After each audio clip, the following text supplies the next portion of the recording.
sometimes awareness is like some is there, like indicator, like means is awareness is there. Sometimes moments are there, pure awareness. Sometimes it has gone, like. Awareness cannot go. Even awareness must be there to experience the delusion that awareness is not there. Awareness must be there even to say awareness is not there. Even to have that delusion that awareness went away. There must be some awareness to say the awareness has went away. You cannot get away from it. You can get away from your idea about it. You see, you're trying to measure the life, understandably, from a perspective which is not wholesome. We are trying to evaluate life from a position of personhood. That's not a good measurement. The person itself is a measure, appearing in the immeasurable. What is the world? There's one earth, but there are billions of worlds. A world is an emotional, psychological, personal state. In the same way that you go to bed in the night and you have a dream, and even the one who is sleeping next to you is your beloved, you cannot share that dream with them in that moment experientially. It is a unique phenomenon. You may not even be able to have that dream again, ever. In the same way, our waking state experience of the world is a unique phenomenon. How to make all these unique subjective experiences cooperate with each other into a harmony. The harmony is not happening there. Deeper down, in the place of the pure, impersonal awareness.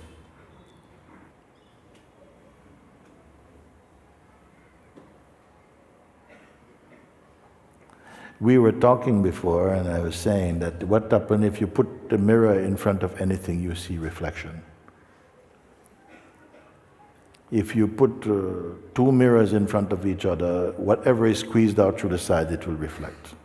What happens if you put two mirrors together? What will they reflect?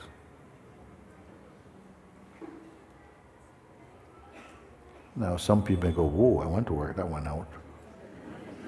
But there's an intuition here that if you get it, it will help you to see what I am speaking, which cannot be seen, but can be known.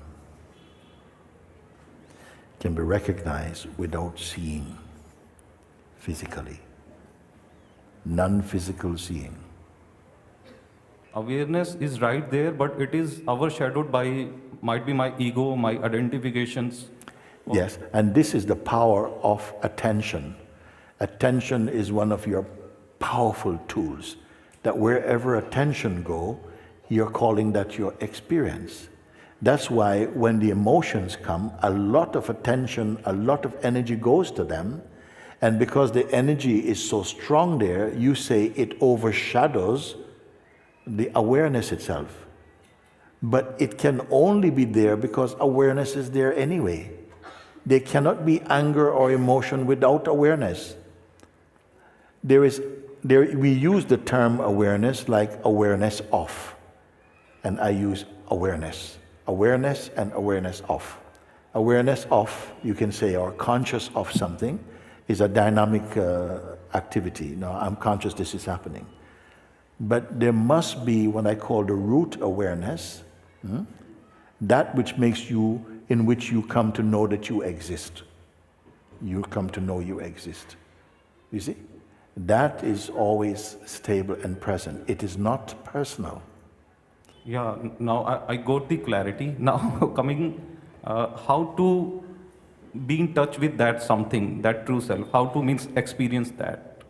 The one who is saying, how can I experience that true self, is itself experienced by that true self. The one who is saying, how can I get more in touch with that stable awareness? Because this one is presently accepted to be the evidence and the fact of my existence. But I'm asking you at the same time, this very one who is saying, or this saying, how can I get in touch?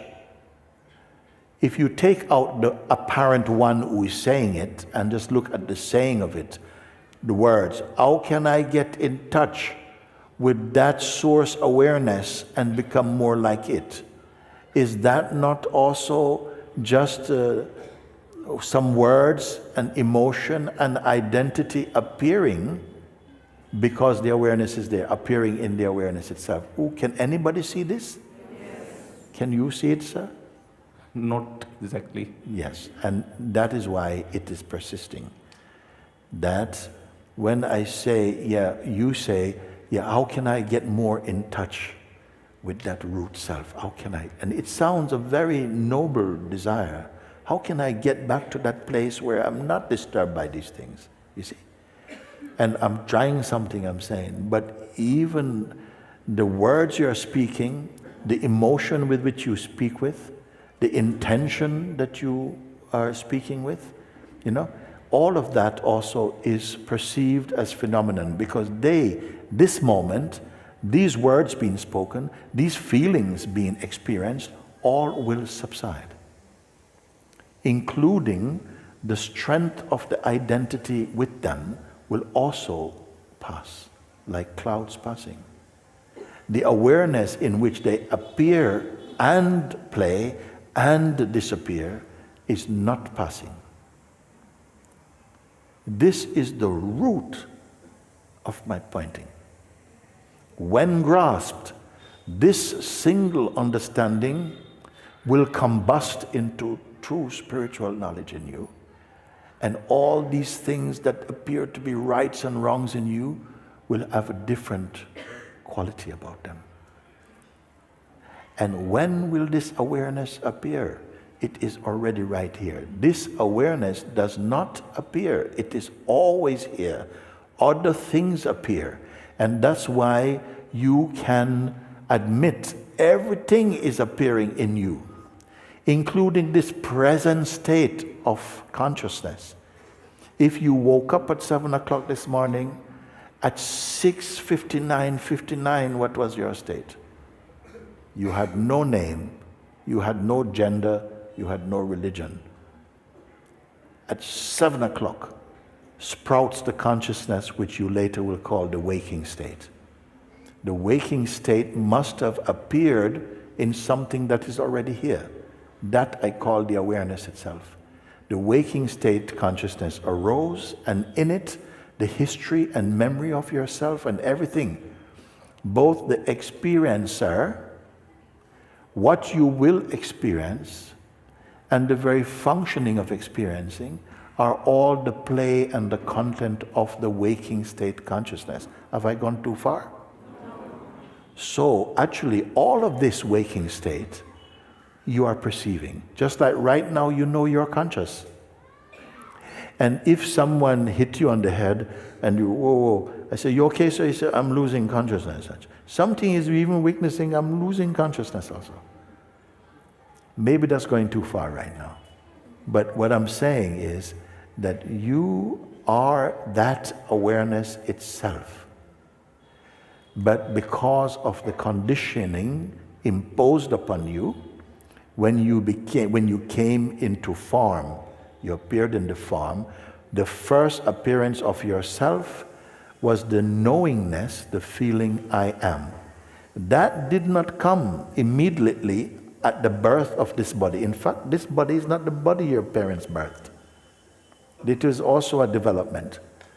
That feeling, the feeling I am, the untaught way of being aware that you exist, the sense I am, is the announcement of this awareness in its dynamic form. Can I say again?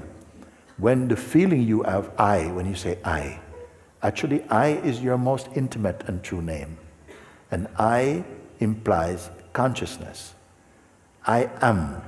Am means to be. I am means I, consciousness, exist. That's the dynamic consciousness which has the capacity to identify with the instrument that it's appearing in order to taste the phenomenon of experiencing. So this I feeling is impersonal. I call it the child of the absolute. Absolute means the pure, unaffected, attributeless awareness, which you may have heard me speak of as Nirgun Brahman. What you come to see through listening to the invitation earnestly. As soon as that is recognized again, that stillness, unchanging, unhappening awareness is recognized, then everything begins to fall into place for you. All your dynamic actions and so on. You will experience that all the movements are taking place in the stillness that you are. At present, very few people are aware of that stillness, because once the consciousness identifies with person, the person identifies with activity, desire, attachment, projection, dream, all these things. And that's a busy world. And it's so busy, and it's so trying to make do and to manipulate the manifestation to be in a shape that it can be happy with. And whatever you manipulate the manifestation to be cannot keep that shape, because it's a dynamic thing. And because of that, you are not been for a long time attracted to your timeless and unchanging state. Although that was always here, that is the only part of yourself which is not changing. And in this life, by coming here, is the chance for you to recognize the unchanging in you. It doesn't mean you're going to die, but the lie in you will die. Either suddenly or gradually. And it will be an excellent death. Meaning, you will enjoy being liberated from the delusions and the distortions of the psychological identity. Right now it is possible also. Right now it is possible. That's what I'm pointing, you see. I say all the things that come, the things that came a few seconds or minutes ago, that came up and flared up and was quite strong for a moment, which in turn gradually subside and move along and is witnessed or observed to have gone, now to be replaced by another movement or perhaps silence. And that silence, if there's silence, will also be observed in you and enjoyed in you. And then maybe replaced by another feeling. But that still place in which they come and go, you must come to know consciously. When you know it consciously, I will ask you, does that come and go? And you will have to admit it does not come and go. Every other state, including the waking, the dreaming, the deep sleep, and the awareness of yourself, there are states that are rotating. They are rotating states. And they're rotating in that which is not rotating, that I call pure awareness, or the Nirgun Brahman. So, frankly, I'm asking for something which I can practice daily after growing from here, so that I can be in touch with that something. Okay, practice observing your thoughts and activities without identifying with them. Okay. Yeah? So whatever is going on, just observe, but don't judge. Don't evaluate. Just like you're noticed, just like I put you in a room and say, there's a window here, look through there, but don't interact with anything. Or you're standing on the train platform. I say, stand with me on the train platform, okay? The trains are gonna come, they're gonna stop and go. Don't get on any of them. So a train comes, stops, the doors open, and you're watching, and the conductor says, "Come in, no. And you're okay, close, it goes. Next one comes, has lots of your friends on it. Having a good time. Yay, come. You go, no, why? Mooji says, who? Next train come, lots of people are, saying to you, and you're getting angry. He says, come, you want to fight? Yeah. He says, no, you don't go. Can you let your thoughts come like that? They come, they go, feelings come and go. And you first pay attention to them, but after a certain point, just come to be aware that actually, if you don't get involved, you're just always just here. Everything is coming and going. Yeah? At a certain point, I say, pay attention just to your awareness itself. And something stops.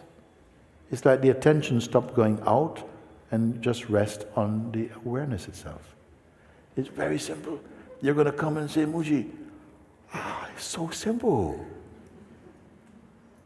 Like you're an empty camera with no SD card, no film. Just looking. Don't get involved. Just look. Then something says, but what's the point of this? Also just observe that, don't you know? Just stay as the awareness. It might seem a bit naive thing, but soon you get the point.